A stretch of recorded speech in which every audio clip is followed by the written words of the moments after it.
আজকে আমরা দেখব সার্ভিসেবিলিটি কাকে বলে।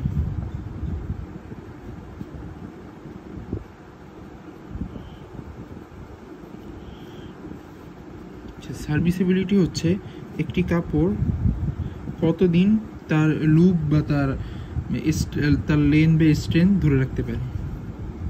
একটি কাপড়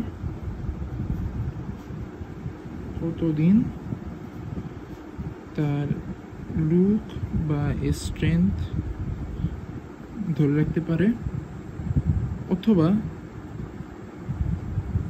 কাজ করতে পারে।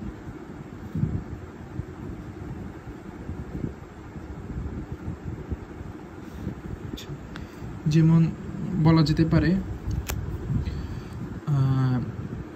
একটি কাপড় তার ফ্যাশন অনুযায়ী সময়ের সাথে সাথে সেই কাপড় মানুষ আর ব্যবহার করে না, ঠিক তেমনই মানে এটাও এক ধরনের সার্ভিসেবিলিটি হতে পারে। আচ্ছা, কিছু ফ্যাক্টর আছে যেগুলো সার্ভিসেবিলিটিকে যেটার উপর ভিত্তি করে সার্ভিসেবিলিটি চিন্তা করা হয়, তার মধ্যে আমি কিছু এখন বর্ণনা করছি। আমরা এখন দেখব কি কি বিষয়ের উপর সার্ভিসেবিলিটি ডিপেন্ড করে। ফ্যাক্টরস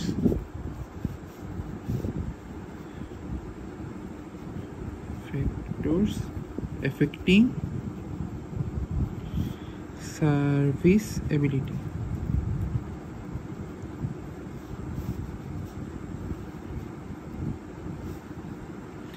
প্রথমটি হতে পারে কনস্ট্যান্ট কোয়ালিটি।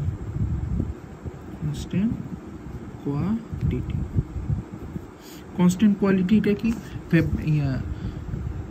ফ্যাব্রিকটা যে একটা কনস্ট্যান্ট কোয়ালিটি থাকে, এটা যদি চেঞ্জ হয় তাহলে অবশ্যই সার্ভিসেবিলিটিটা চেঞ্জ হবে, কারণ কাপড়টা তখন ঠিক সেভাবে কাজ করবে স্বাভাবিক। তারপর হচ্ছে ফ্যাশন চেঞ্জ।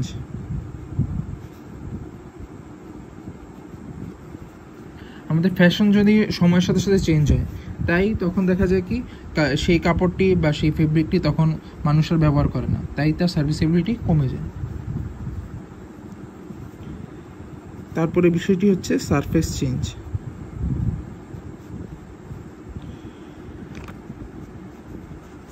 ধরো আমরা বিভিন্ন কাপড়ে পিলিং দেখতে পাই। পিলিং মানে কি? কিছুটা গুটি গুটি হয়ে যাওয়া। এর কারণে কি কাপড়টা সারফেস চেঞ্জ হয়ে যাচ্ছে না, বা কোনো দাগ পড়েছে বা বিভিন্ন কারণে সারফেসটা চেঞ্জ হয়ে যাচ্ছে।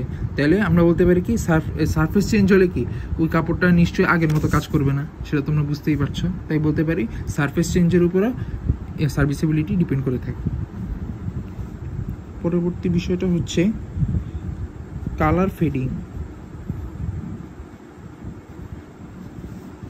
আচ্ছা, কোনো কাপড়ে দেখবা যে আমরা দেখতে পাই অনেক সময় কালার নষ্ট হয়ে যায়, কালার ফেড হয়ে যায়। কারণ কালার নষ্ট হয়ে যায় তখন সেই কাপড় সাধারণত মানুষ ব্যবহার করতে চায় না। যেমন কোনো একটা কাপড় অনেক সময় আমরা দেখতে পাই সেটার কি বলতে পারি কালারটা ফেড হয়ে গেছে বা কালারটা একটু কমে গেছে, তখন তো নিশ্চয়ই এই কালারটা মানুষ ব্যবহার করে, এই কাপড়টা মানুষ ব্যবহার করে না।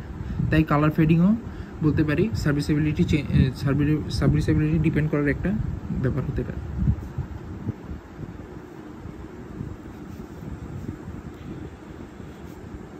তারপরে বিষয়টি হচ্ছে সিমস ছেঁড়া। আচ্ছা, সিমস হচ্ছে যে স্থানটিতে এক বা একাধিক ফেব্রিক যুক্ত থাকে, সেলাইয়ের মাধ্যমে যুক্ত থাকে। যেমন আমরা কাপড়ের ক্ষেত্রে দেখতে পাই আমাদের হাতা বা বিভিন্ন জায়গায় সেলাই করা থাকে, দুইটা ফেব্রিক একসাথে সেলাই করা থাকে, এটাকে বলতে পারি কি আমরা সিমস। আচ্ছা, এই সিমস যদি ছেড়ে যায় তাহলে নিশ্চয়ই সেই কাপড়টি আর ব্যবহারযোগ্য থাকবে না, তাই সার্ভিসেবিলিটি পরিবর্তন হতে পারে।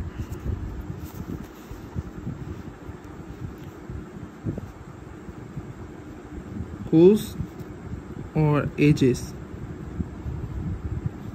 আচ্ছা, কোথাও যদি কোনো কাপড়ে যদি কোনো হোল বা এজ তৈরি হয়, মানে এজ মানে যে কোনাগুলো থাকে আমাদের, যেমন আমাদের কাঁধের সাথে কোনা থাকে, এখানে কি ফুটা তৈরি হতে পারে।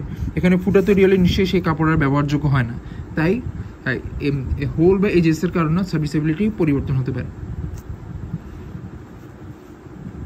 সর্বশেষ বিষয়টি হলো টিয়ার্স। শব্দটি অর্থ হলো ছেঁড়া। আচ্ছা, কোনো স্থান যদি ছেড়ে যায় ফেব্রিকের, নিশ্চয়ই ওই কাপড়টা মানুষ ব্যবহার করতে চায় না। যেমন আমরা সেন্ডো গেঞ্জি বা বিভিন্ন পাতলা কাপড় বা নিট ফেব্রিকগুলোতে, সেটা আমরা দেখতে পাই যে বিভিন্ন স্থানে ছিঁড়ে যায়। তো সেই ছিঁড়ে নিশ্চয়ই আমরা ব্যবহার করতে চাবো না। তাহলে আমরা বলতে পারি টিয়ার্স যদি থাকে তাহলে সার্ভিসেবিলিটি চেঞ্জ হতে পারে।